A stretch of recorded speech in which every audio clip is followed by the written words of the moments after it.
Merhaba arkadaşlar, iyi akşamlar. Bugün 3 günlük atölyemizin 3. ayağını yapıyor olacağız. Tekrar hocalarımız yanımızda Batya Yaniger, Eleni Aroni ve Anya birlikteyiz. Markoviç, hepimiz birlikteyiz. Bugünkü oturuma Batya hocamızla başlayacağız. İlk bölümde Batya hocamız sunumunu yapacak. Soru cevap kısmından sonra ara vereceğiz.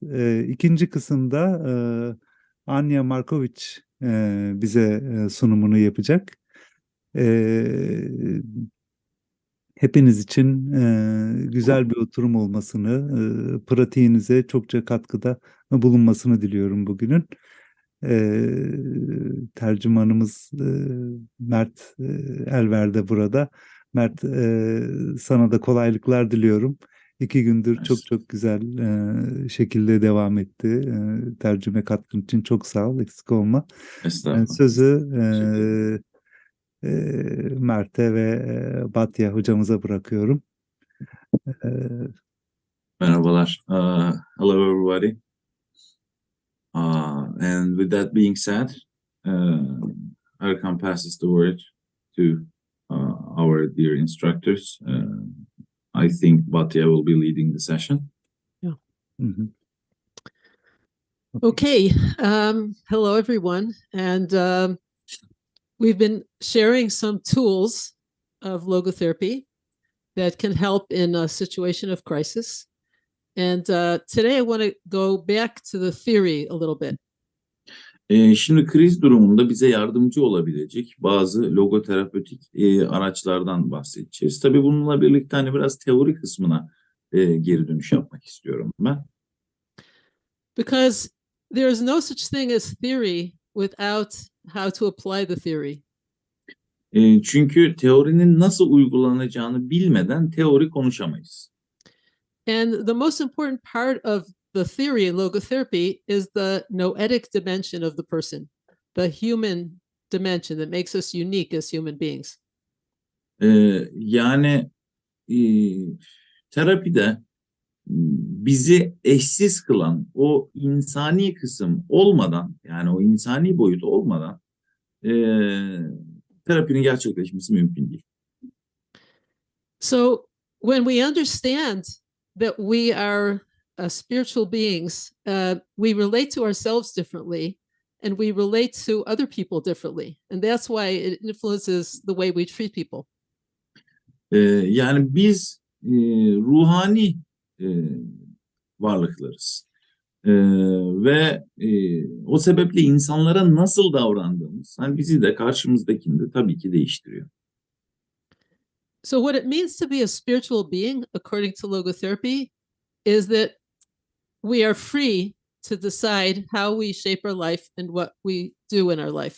Tabii logoterapide ruhani bir varlık olma kavramı seçim özgürlüğüyle birlikte geliyor. Ve bu seçim özgürlüğüyle birlikte kim olduğumuzu ve ne yapabileceğimizi biz seçebiliyoruz. We're capable of thinking about the meaning of our life, and we can care about something beyond ourselves.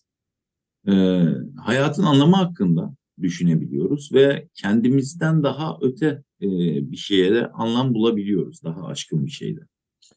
So when we talk to people, we speak to the part of them that knows that there's something beyond me and just what's happening in my life. There's something I can connect to beyond myself. İnsanlarla konuştuğumuz vakit kendimden daha öte bir şey olduğunu ve benden daha aşkın bir şeye bağlanabileceğini orada hissediyoruz zaten. So, especially in this situation, we have to forget that we are psychologists. Özellikle bu yaşadığımız durumda biz psikolog olduğumuzu unutmalıyız. Because psychology does not address the spiritual dimension. Çünkü psikoloji ruhani boyuta dokunmuyor. It addresses the psychology and the behavior and the cognitions Yani davranışsal, bilişsel, e, dolayısıyla psikolojik kısma dokunuyor. And there can be pathology in all of those areas. Ve bu alanların hepsinde birer patoloji olabilir. But the people that you are interested in helping right now, there's nothing wrong with them. Ama şu anda yardım etmek istediğiniz insanların hiçbirinde böyle bir patoloji yok. They need help with the way they are looking at life because of what has happened to them in their life. Yani ihtiyaç duydukları şey şu anda aslen başlarına gelen felaket yüzünden onların hayata bakış açısının değişmesi. So there are several things that we can do to awaken their spirit, to kind of wake them up. Onların ruhunu uyandırmak için yapabileceğimiz birkaç şey var tabii ki. So I want to outline some of these here now for you. Şimdi bunlardan bazılarının üstünden geçmek istiyorum sizlerle birlikte. So one is to remind them that they have strengths, even if they feel very vulnerable, and to give them hope that they can use those strengths to build a new life. Bunlardan bir tanesi, onların her birinin kendine ait eşsiz, kuvvetli yanları bulunmak. Ve sizin yapmanız gereken yeni bir hayat kurabilmeleri için onlara bu kuvvetli yönlerini kullanmaları için ümit vermek. How can they know that they have strengths? Peki bu kuvvetli özelliklere sahip olduklarını nasıl bilecekler? Because we can remind them of how they have used those strengths in the past to overcome difficulties in the past. Çünkü geçmişteki zorlukların üzerinden gelebilmek için bu kuvvetli yönlerini ne şekilde kullandıklarını muhtemelen bize anlatıyor olacaklardı zaten. And we can even point out how they are using their strengths right now. Hatta o kuvvetli yönlerini şu an bile nasıl kullandıklarını onlara aslında gösterebiliriz. Daha farklı bir ışık tutabiliriz. So there's no formula for this. It's just about really seeing the person for who they are and appreciating them. Çok net bir formülü yok aslında. Yani karşınızdaki kişiyi farklı bir ışıkla görmek ve bu özelliğini ona fark ettirmek. Yani net bir metodolojisi yok bunun. And we can give them confidence in their capacity to change. Ama yani bu birebir yolculukta onlara güven aşılayabiliriz. Bu kuvvetli yönlerin altını çizerek onlara güven vermek suretiyle değişmelerini destekleyebiliriz. We can explore their values with them. Onların değerlerini onlarla birlikte keşfedebiliriz. We can see their potential to take a stand and make a decision in the midst of something. Ya da herhangi bir şeyin ortasında bir karar vermeleri için bir duruş sergileyebilecekleri potansiyeli onlar da görüp destekleyebiliriz onları bu değerler aracılığıyla. We can see beyond their pain that's on the exterior to the love that is their essential being of who they are. Onların o dış yüzeyindeki acısının ötesini görebilip onların çekirdeğindeki sevgiye ulaşabiliriz. I just saw today the person who saved those two children that I mentioned yesterday. I saw a video. Bugün birkaç gün evvel iki çocuğu kurtaran birisinin videosunu izledim. It was in northern Syria. Kuzey Suriye'de oluyor bu. And he said the rest of their family died in the rubble. Ailenin geriye kalanının enkaz altında can verdiğini söylüyor. And as soon as he saw these children, he just forgot about everything else. And he just went to them and stayed there with them, you know, and until he could get them out. Yani çocukları görür görmez geriye kalan her şeyi unutuyor ve Aklındaki tek şey o çocukları oradan çıkarmak oluyor.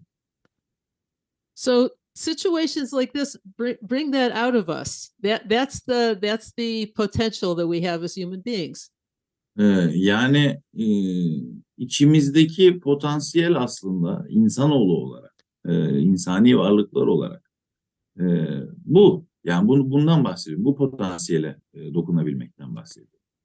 We can appreciate that there are aspects to their life that they've lost, but they had appreciation for finer things, for art, for music, and that's that's helping them to remember their humanity. Yani yaşadıkları şeyi göreceğiz tabii ki, onları anlayacağız ama aynı zamanda onlara insan olduklarını hatırlatan bazı güzel şeyler de olacak. Yani sanat gibi, güzel anılar gibi. Bunların da bunları da onlara hatırlatmamız, güven vermemiz lazım daha fazla hatırlamaları için. So we have to know that even when everything else is stripped away, when someone loses everything, the spirit remains, and sometimes even more so. Yani diğer her şey kaybolduğunda bile hala orada bir ruh bulunmakta insan için. When Frankl talked about how this guard gave away a piece of bread to him, and it was more than the bread that he gave, it was that certain human something that he gave with it, that gesture that made him realize there's a human being here. Frankl'la konuştuğu zaman birisi bir ekmek veriyor Frankl'a bir şeyde. That's happening in the concentration camps. Yes, correct? yes, correct. Ve orada hani o sadece ekmek veren birisini değil de onun ötesinde bir kişi, varlık, benlik gördüğünü söylüyor o ekmeği veren insan içinde. We talked yesterday about different attitudes that arise when people are feeling anger and guilt and frustration and all of those kinds of difficult feelings. Okay, translate that. Yani bu bütün sinir ya da öfke, diğer bütün bu hislerle alakalı dün biraz üzerinden geçtik zaten. So I want to mention a few of those attitudes and ask you, what would you say is the attitude you could choose in place of that? Burada hani seçeceğiniz tavır ne olmalıdır o konumdayken? Bunlardan konuştuk. So if you have a pen and paper, you might want to write them down. Ama şimdi biraz daha detaylı gireceğiz. Eğer bir kağıt kaleminiz varsa not almak isteyebilirsiniz. So one is life is meaningless. Bunlardan bir tanesi hayatın anlamsız olduğu. What is real is only what I can see. Gerçek olan şey benim ne gördüğüm. I am in control and I need to be in control of my life. Kontrolde olduğum, yani hayatımın kontrolüne sahip olduğum. Allah is punishing me. Allah'ın beni cezalandırdığı. And suffering is meaningless. Ve acı çekmenin anlamsız olduğu. So how is it at all possible to choose a different attitude in place of those attitudes? Do you have any ideas of what attitude could replace those attitudes? Peki hangi tavrın, bu az önce bahsettiğim tavırların yani onlardan daha iyi bir tavır olarak onların yerine gelecek olduğunu söyleyebiliriz sizce? And why should you choose to see life differently? Ve tabii bir de niye hayatı farklı biçimde görmeyi seçelim ki? So I just want to wait and see if anybody posts any ideas. Bununla alakalı herhangi bir geri bildirimi olan var mı diye bir bekleyelim isterim tabii.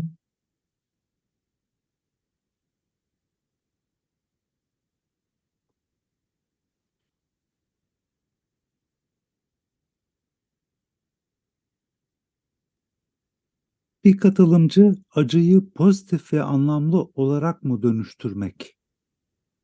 So Hanife Musa hocam, Kiril Tamam. suggests that is it a positive and meaningful transformation of the pain?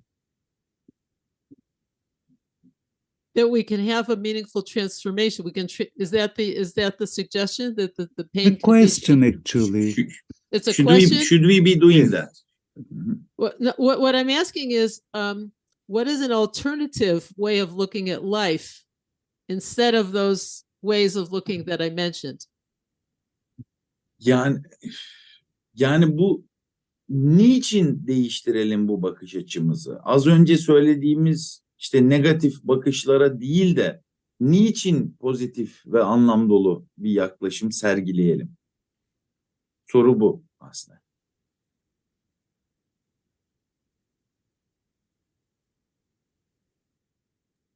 Evet arkadaşlar, düşüncelerinizi yazabilirsiniz. Ben takip ediyorum. Buradan okuyor olacağım.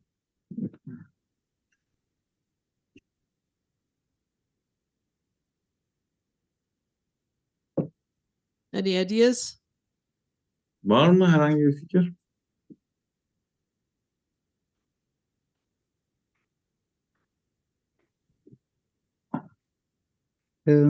One says, how is it possible to live like that? Because otherwise everything would be torture. The other says, the positive attitude is really precious, but it's really hard to find in this state. Mm-hmm. Right, it's true. Yekta doğru, hatta arkadaşımız evladını kaybetmiş birine bu çok zor değil mi diye soruyor. And a friend of us called Yekta Doğru is asking, isn't this a very hard question to ask, especially to someone who has lost a child? Yeah. And Şeniz Doğan suggests that the experiences that will help me understand who I am is also going to identify life for me, identify what is life for me, or defines what is life. Defines what is life. Okay. Yeah. So as I mentioned yesterday, it is going to be very difficult, but I want you to just hold these ideas in your mind, and it could be that when the moment comes to use it, then you will have it in your your bag of tools. Yani bu fikirleri tabii ki hani bir köşeye yazın. Çünkü yeri geldiğinde o araç kitinizde yani çantadan çıkarıp kullanmanız gereken bir şey olacak ama. So one is, instead of saying life is meaningless, that the meaning is hidden. Bunlardan bir tanesi, hayat anlamsız demek yerine hayattaki anlamın bazen gizli olduğu söylemek. And why should we say that? Because we are limited. We don't see everything there is. We don't know everything there is to know. Peki niye böyle diyoruz? Çünkü yani bilinecek her şeyi bilmiyoruz. Görülecek her şeyi görmedik hayatta.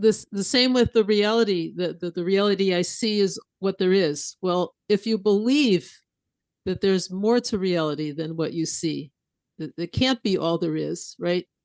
Then you can imagine that there's meaning that you still have to find. Yani halen bulmamız gereken bir anlam var orada. Yani gerçekliği olduğu gibi biz olduğu gibi görüyoruz ama hani bütün detaylarıyla bilmemiz mümkün değil. And I have a friend who lost a son, who said, if I can't go through the door, so I'll go through the window. Like there's always another way to live, another way to look at life. Ve benim de bir evlat kaybetmiş bir arkadaşım var. Ve diyor ki yani kapıdan girmek yerine pencereden girebilirim. Yani her zaman hayatta farklı bir yol, yöntem kullanabiliyor olacağız.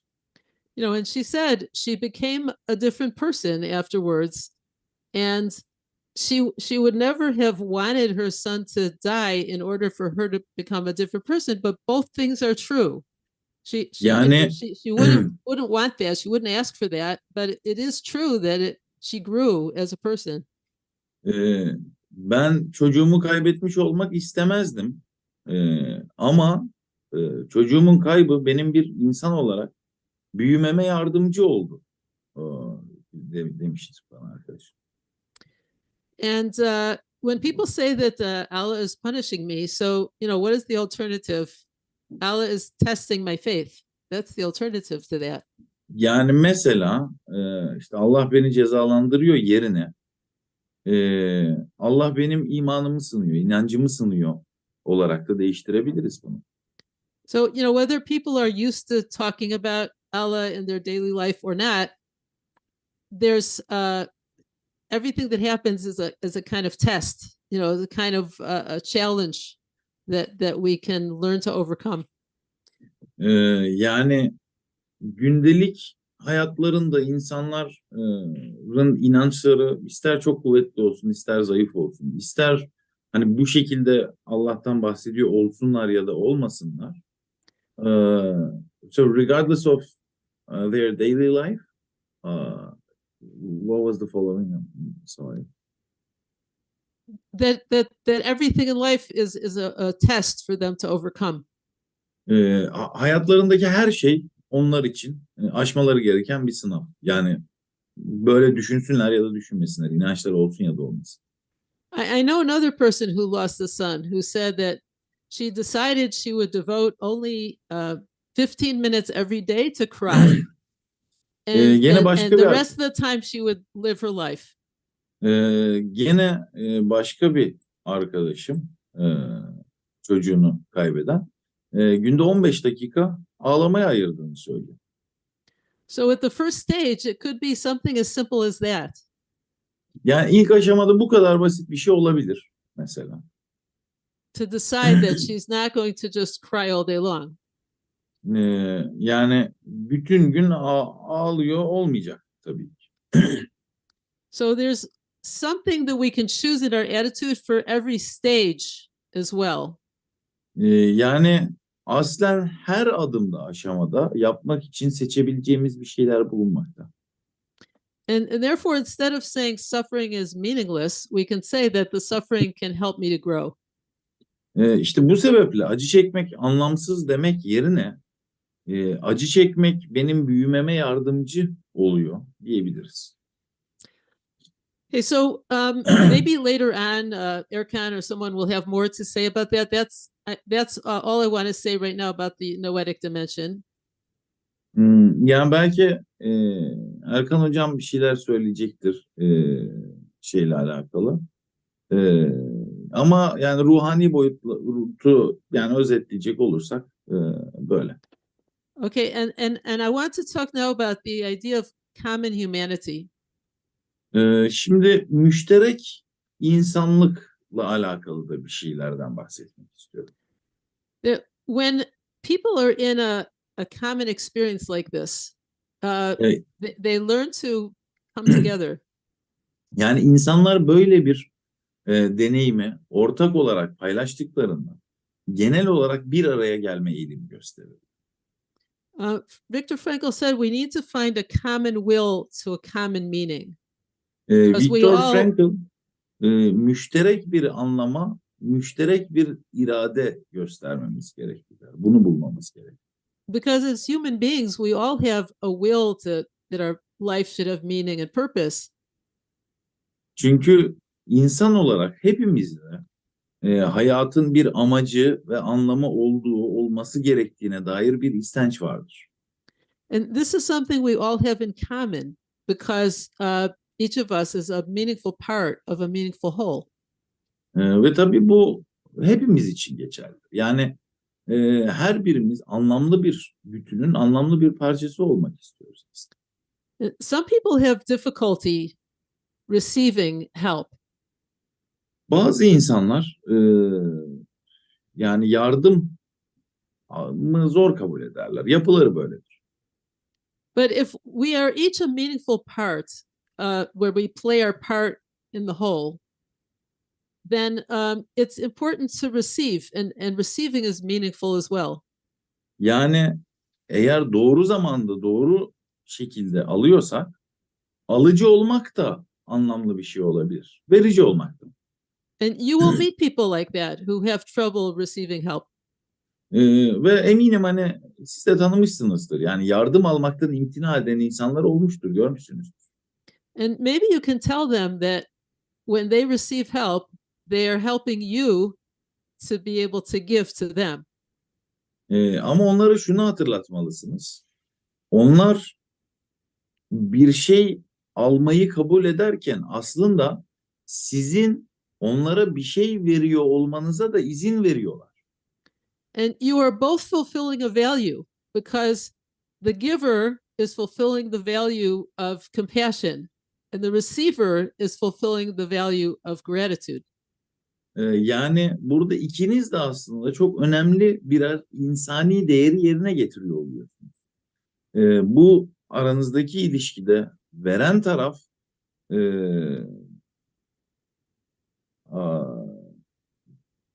şefkat değerini gerçekleştiriyorken alan tarafsa minnet değerini gerçekleştiriyor. Bu kavramın içini dolduruyor. And who is to say which value is more important?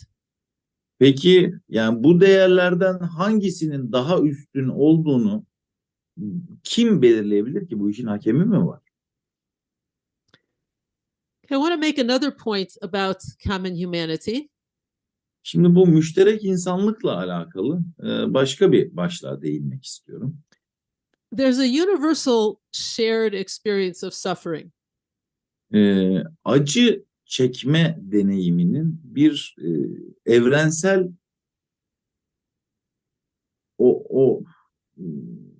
evrensel olarak müşterek bir deneyim olduğunu söyleyebiliriz. Ortak bir deneyim oldu. In this situation, one side is suffering and the other side is not really suffering. And how can you close that gap of feeling there's such a distance between you?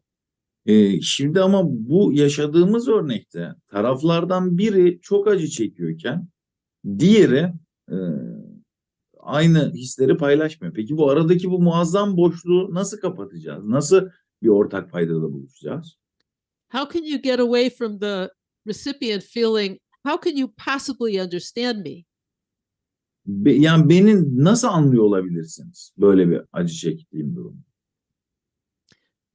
The one who's receiving feels isolated, separate, strange, marginalized, alone. Yani alıcı olan taraf kendini yabancı hissedecek, belki kuvvetsiz hissedecek, marjinalize edilmiş hissedecek, ötekileştirilmiş, yalnız hissedecek vesaire vesaire. But I want to say something that might surprise you. Ama sizi şaşırtacak bir şey söyleyeceğim bununla alakalı. Who is this giver? Bu ilişkideki verici taraf kim? The giver is standing apart and observing, aloof, maybe feeling superior, also feeling alone. Verici taraf da belki kendini daha üstün görüyor, durumu yaşamamış, birkaç adım geriden sadece gözlemliyor ama o da yalnız. The task of the giver is to make the receiver feel less alone. Yani burada verici olan tarafın asli görevi alıcının yalnız olmadığını hissettirmek ona. Yani bu ilişkideki alma verme dengesinde. But you can only make that person feel less alone if you yourself are not just observing them, but you are participating with them. Ama burada şu çok önemli. Eğer siz yani uzaktan bakıyorsanız ve sadece gözlemci niteliğindeyseniz, dolayısıyla kendinizi yalnız bırakır ve durumdan soyutlarsanız, o zaman zaten karşı tarafa erişemeyeceksinizdir. How can you participate with them? You are not feeling what they are feeling. Katılımcı olmanız gerekli. Yani ama bunu nasıl yapacaksınız? Yani ortada paylaşabileceğiniz bir his yok. Onlar bir şey mağduru, siz değilsiniz. Nasıl bir katılım sağlanabilir burada? But you can look at them and say to yourself, I need to make their experience part of me because this is a common human experience. I need to expand myself actually to be part of them. Bu noktada siz şunu söyleyebilirsiniz. Acı çekme ortak insani bir deneyimdir. Ve bu çektikleri acıyla alakalı ben her ne kadar birebir empati yapamıyor olsam da onların acısını anlamak üzere algımı açmalıyım. They are helping me. It's not just I'm helping them. They are helping me understand the human condition. Dolayısıyla o insani durumu anlayabilmem için onlar da bana yardımcı oluyor aslında. Yani tek taraflı bir ilişki değil bu. Yani sadece benim onlara yardım eli uzattığım bir ilişki değil. Olmamalı. And even though we are so different in our experience, we're meeting in this encounter of humanity between us. Yani Even though we are so different, we are meeting in this encounter of human to human. Her ne kadar aynı deneyimi yaşamıyor olsak da burada karşılıklı bir yani ortak bir insani değerde iki kişinin buluşması söz konusu. There's something that I understood a long time ago. Benim çok uzun evvel fark ettiğim, anladığım bir şey var. That I heard someone say that my healing is the world's healing. Yani benim iyileşmem dünyanın iyileşmesidir. What does that mean? Bu ne anlama geliyor? That we are all part of the same body in a way. Hepimiz aslında aynı vücudun bir parçası. We are very separate. Çok farklıyız. But our humanity in a way that we don't see brings us together. Ama birbirimizde belki daha önce hiç tanımadığımız insanlarla tanımadığımız yönler bizi bir araya getirebilmekte. And that is the meaning of love. Ve sevginin anlamı bu zaten. So we can't throw around the word love in too simplistic a way. Yani sevgiyi bu kadar basite indirgeyemeyiz tabii ki. But what we can do is be ourselves very present with the love that's in us, and just reach out to the other, very plain and simple as a human to human. Ama yani çok basit bir şekilde insan insana yan yana olabilmeliyiz. So that's what I have to say. And I want to know if there are any questions about this or about what I talked about yesterday. That we still had questions left over from yesterday. Demekle ben toparlıyorum sözlerimi ve dünden kalan da sorularımız vardı cevaplamadığımız. Sizin de eğer varsa aklınızda sorular lütfen yazmaktan çekinmeyin. Maybe I'll read the comments in the meantime while they prepare the questions. That our perception is shaped by our personal accessories, and the larger our universe, the more options we have. And another user says that majority of the people who are affected by the earthquake have displayed positive coping mechanisms that are related to religious mechanisms. And there's one question, is that what if we don't want to grow? Let's put that aside. Wait, let's stop for a minute because I don't want to forget. Okay, Viktor Frankl said that logotherapy is a helping mechanism. It's not a religion, right? Şimdi But- Viktor Frankl logoterapinin bir din olmadığını ve yardımcı bir mekanizma olduğunu söylemiştir. Fakat But religion is a human phenomenon. din insani bir fenomendir. It's a spiritual phenomenon. It's not just on the psychological level. Yani ruhani bir fenomendir. Sadece psikolojik katmanla açıklanacak bir şey değildir. So anything that's a spiritual feeling that can help people should be listened to and should help them with that in that way. Dolayısıyla insanlara yardım edebilecek ruhani olan her şey can kulağıyla dinlenmelidir.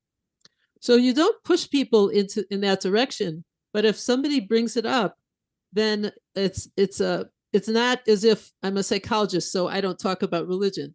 When somebody brings that up, you help them in that way. Şunu demek istemiyorum. Yani burada insanı kalkıp dine sürüklememeliyiz asla. Sen bu eksende düşün, ruhani boyuta bak diye. Ama öte yandan da o dini bir değer çıkarttığı zaman hayır kusura bakmayın ben bir psikoloğum ve dini değerlere burada girmemeliyiz gibi bir yaklaşım da sergilememeliyiz asla.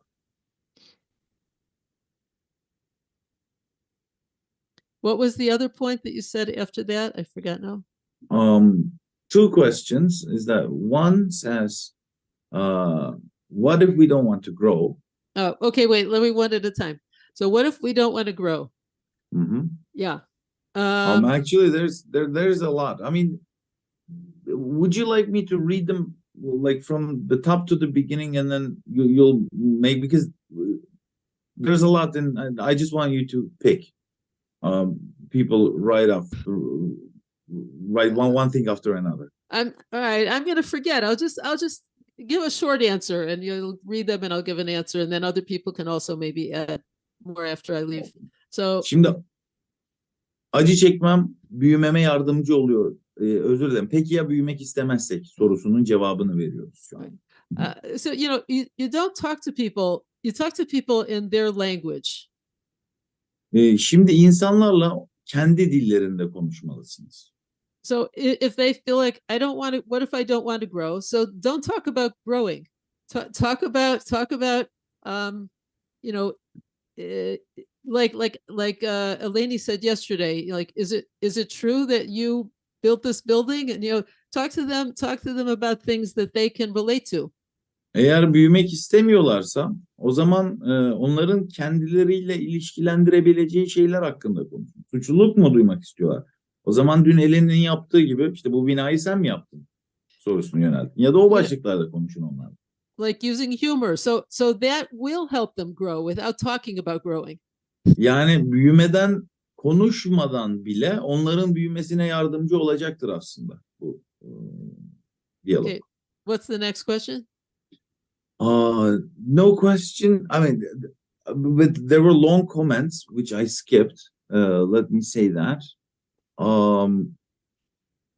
Evet, okay. En sonda bir Zuhal Ay'ın yalnız kalan tüm bireyleri kaybeden ergenlerle çalışıyoruz.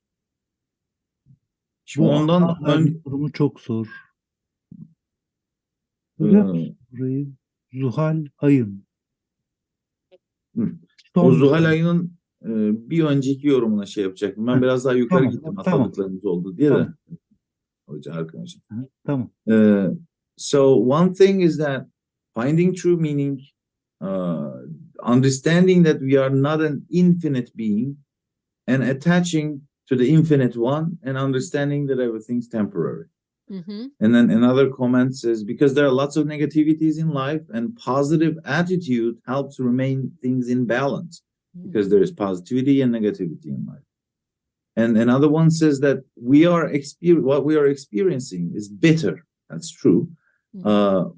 And I think you're going to contradict that. It is taking from us the ability to respond to anything that is happening. So we are just focusing on the pain, not on the options. Mm-hmm. And then the religious comment comes. Religion is a good way to cope with it. Mhm. What if we don't want to grow? And then another one asks that suffering helps me grow. Isn't this a little bit of, I'm not going to say masochistic, but I don't know how to translate that, if you get what I mean. And not the masochist, but the philosophy that loves the suffering. Yeah. So that's the very good point, because Frankl made it very clear that if you can take away suffering, then that's what you should do. Then that's the meaning, is to take away the suffering. Şimdi burada acı çekmem büyümeme yardımcı oluyor demek çok çileci bir yaklaşım değil mi diye bir soru gelmiş. Frankl bunu çok net biçimde açıklıyor. Diyor ki eğer kişi acı çekiyorsa evet bu yaklaşımı sergileyeceğiz. Ama kişi acıdan kurtulmak istiyorsa o zaman da bizim amacımız o acıyı oradan çıkartmaktır. But what he wanted to say was, we cannot escape suffering. Everybody suffers in one way or another. And so we can find meaning in an inescapable situation. As long as we have to suffer, we have no choice about it. So we can find meaning despite it, or even in that situation. Yani bunu şöyle düşünmemiz lazım. Acı hayatın her anında, hayat boyunca var. Ama biz bu acıyı silemeyiz. Silemediğimiz noktada ne yapacağız? Eğer bizi bir yerde tıkadıysa o zaman büyümemize yardımcı olacak şekilde kullanacağız kendimiz için.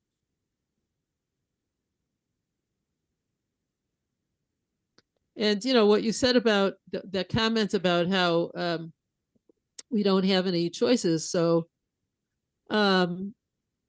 that's the challenge, to find one little thing you could do. Like I said, that person who said, okay, just 10 minutes of the day I'm going to cry. It can be a choice like that. Ve işte o bahsettiğim evladını kaybeden arkadaşım gibi, yani günde 10 dakika ben bunun için ağlayacağım diyor. Ve o acıyı öyle bir anlama dönüştürüyor. Yani bu durumdan duruma değişir tabii ki. There are two more questions. One is that what are the personal obstacles that are hindering traumatic growth? Okay, well, the personal obstacles are a lot. It's really like resistance to the staying stuck in that attitude that says, I don't want to acknowledge and accept this, and then you can't even move forward if you don't accept it first. That's one of the basic. Şimdi travmatik büyümenin önündeki kişisel engeller başlığına geldiğimizde yani nelerdir diye sorulmuş. Burada kişinin durumu kabul etmemesi ve reddetmesi. Yani ben büyümek istemiyorum, ben bu durumda kabul etmiyorum. Böyle bir durum ortada yok ya da neyse, yani ben buna göre davranmayacağım demesi. En büyük engel bu. But I would suggest, instead of my answering that, start going through your day and paying attention to what are your obstacles. And that would be the best way to answer it. Ama bu sorunun en güzel cevabı şu olur. Sizin kendi gününüze dönüp ya hani sizi engelleyen şeyler ne olur travmatik büyüme konusunda? Ya da yani bir düşünüp ya beni ne engelliyor? Hangi noktalarda ben hep aynı tepkileri vererek hani bir büyüme gerçekleştirmeksizin devam ediyorum diyebilirsiniz.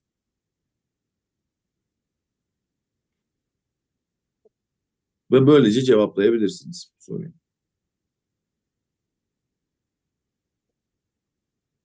There's one more.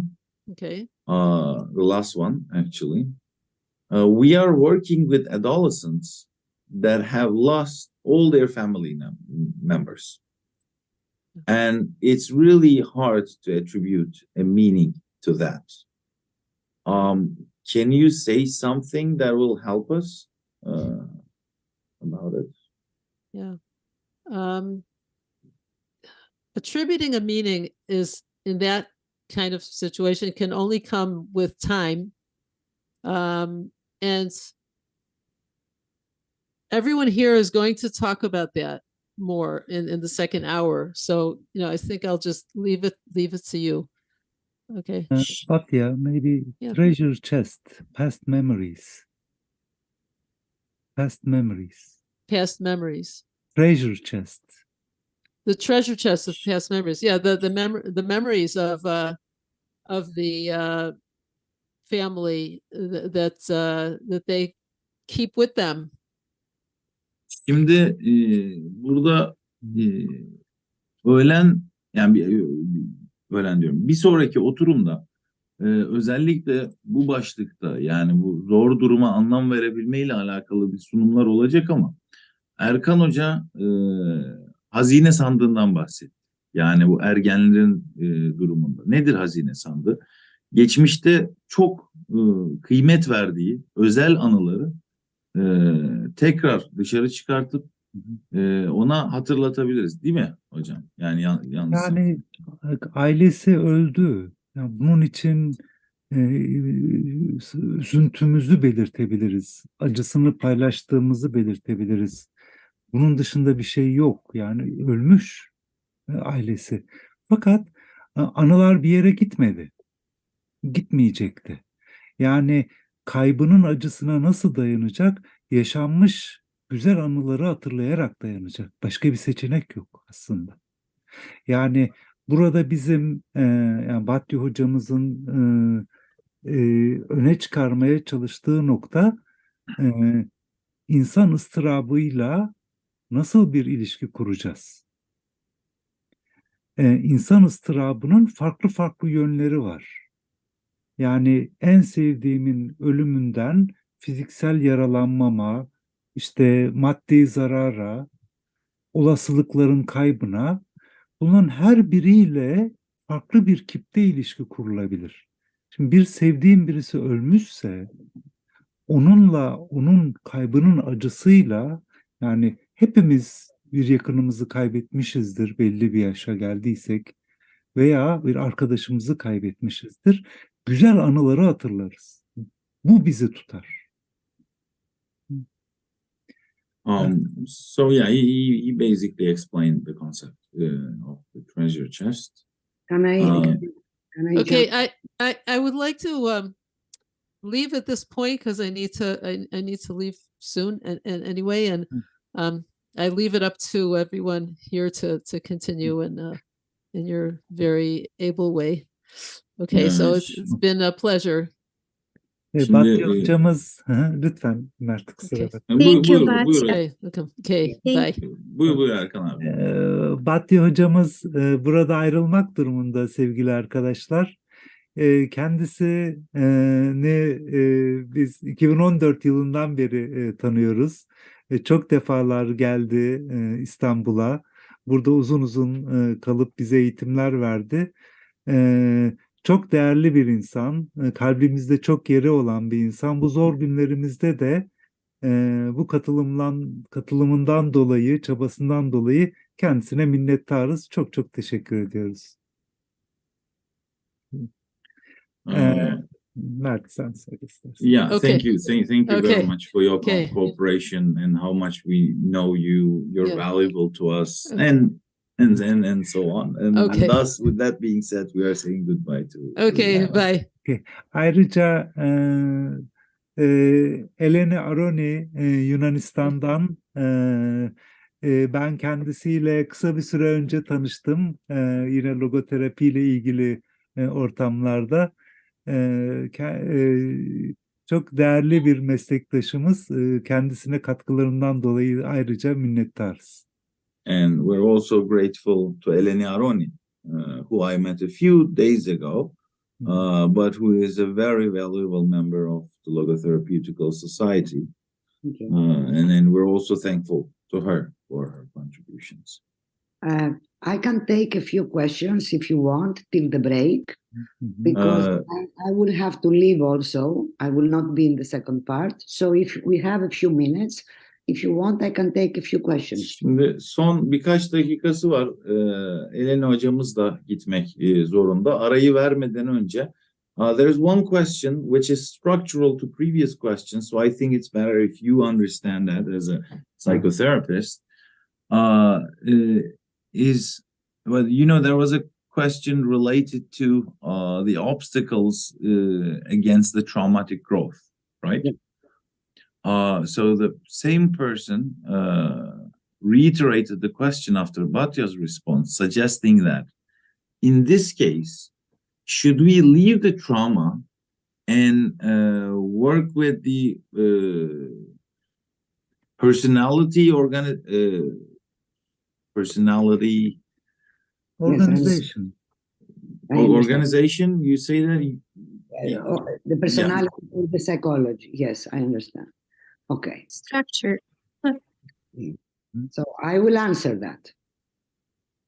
So şimdi bu kişilik örgütlenmesi sorusunu cevaplıyoruz. Bu durumda travmadan çıkıp kişilik örgütlenmesiyle mi çalışacağız?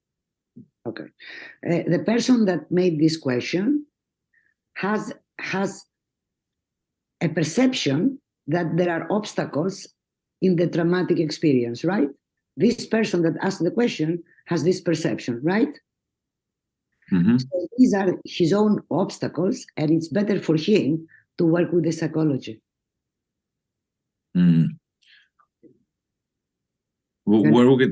So it is correct to work on the personality Well, the organization. person, the psychologist, has obstacles. It's not that the patient has obstacles. It's not the patient. No. The person has obstacles on traumatic growth. We have two people. We have the patient and we have the psychologist. Okay. The question now, who asks the question? The patient or the psychologist? Psychologist. So the psychologist has the obstacles. Şimdi eğer travmatik büyümenin önündeki kişisel engeller nelerdir sorusu psikologdan geliyorsa o zaman o engeller öncelikle psikoloğun zihnindedir zaten.